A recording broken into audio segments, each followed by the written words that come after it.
ছিলেন তেমন ভালো আছেন না আরো বেশি ভালো আছেন? এই জন্য শুকরিয়া আদায় করতে হবে কার? আল্লাহ। এই জন্য সকলে করি আলহামদুলিল্লাহ। আমাদেরকে যিনি ভালো রাখেন তিনি কে? আমাকে আপনাকে সৃষ্টি করেছেন কে? আল্লাহ। এই আসমান জমিন কার? বরত্ব প্রকাশ হবে কার? দীর্ঘ 1500 বছর আমরা আল্লাহর বরত্ব আল্লাহর নামের তাকবীর দেশে দিতে পারি নাই, কিন্তু আলহামদুলিল্লাহ আপনারা দেখবেন গত কিছুদিন যাবৎ ছোট বড় সকল শ্রেণী পেশার মানুষ ফিলিস্তিনের পক্ষে রাস্তায় নেমে এসেছে। সকলের মুখে মুখে স্লোগান নারায়ে তাকবীর, আল্লাহু আকবার, ঠিক কিনা? এই সুযোগ আমাকে আপনাকে যিনি করে দিয়েছেন তিনি কে? আমার আপনার জন্ম হওয়ার পরেই কানে তাকবীর দেওয়া হয় কার? আল্লাহু আকবার তাকবীর দেওয়া হয়। আবার 5 ওয়াক্ত নামাজে তাকবীর দেওয়া হয় না? আবার আপনার শেষ বিদায়ের দিন জানাজায় কিন্তু আল্লাহু আকবারের ধ্বনিতে আপনাকে বিদায় দেওয়া হয়, ঠিক না? এই আল্লাহু আকবারের ধ্বনিকে বলা হয়েছিল বিতর্কিত স্লোগান, ঠিক কিনা বলেন? কিন্তু আলহামদুলিল্লাহ আমরা এখন প্রাণ খুলে নির্দ্বিধায় আল্লাহর জমিনে আল্লাহর নামের তাকবীর দিতে পারি, ঠিক কিনা? শুনি পড়ার আকাশ বাতাস প্রকম্পিত করে একবার আল্লাহর নামের তাকবীর দেওয়া যাবে তো ইনশাআল্লাহ? লিল্লাহি তাকবীর, লিল্লাহি তাকবীর।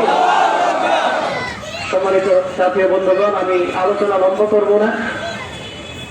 আল্লাহ তাআলা আমাদেরকে পাঠিয়েছেন তার ইবাদত করার জন্য, গোলামি করার জন্য। ওয়া খালাকতুল জিন্না ওয়াল ইনসা ইল্লা লিয়াবুদুন। সূরা মাআরিজ আল্লাহ তাআলা বলেন, আমি শুধুমাত্র মানুষ এবং জিন জাতিকে কেবলমাত্র আমার গোলামি করার জন্য, ইবাদত করার জন্য সৃষ্টি করেছি। গোলামি করতে হবে কার? আল্লাহ। এবং মুমিনের প্রত্যেকটা কাজ ইবাদত। আল্লাহ তাআলা আমাকে আপনাকে একটা জীবন বিধান দিয়েছেন, জীবন ব্যবস্থা দিয়েছেন, সেটা হচ্ছে কি? ইসলাম। সেটা কি? ইসলাম। জীবনের প্রত্যেকটা ক্ষেত্রে ইসলাম মেনে চলার দরকার আছে না নাই?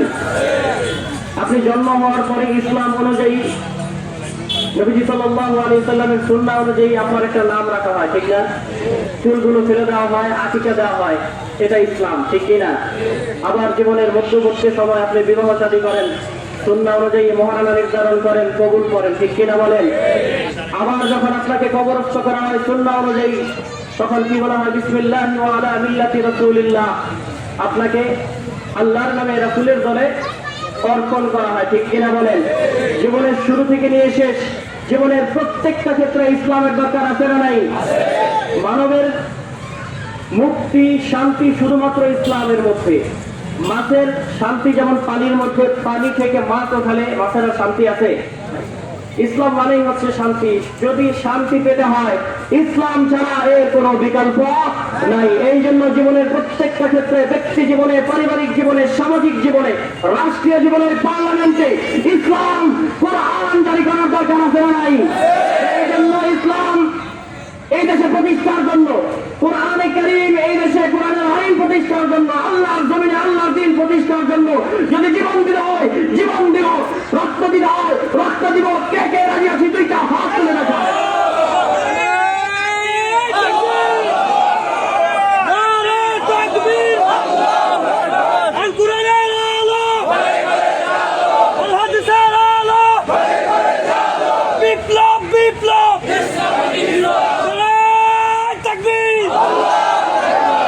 সম্মানিত সাথী বন্ধুগণ, আমরা জীবনের প্রত্যেকটা ক্ষেত্রে ইসলাম মেনে চলবো এবং ইসলাম প্রতিষ্ঠায় কাজ করে যাব।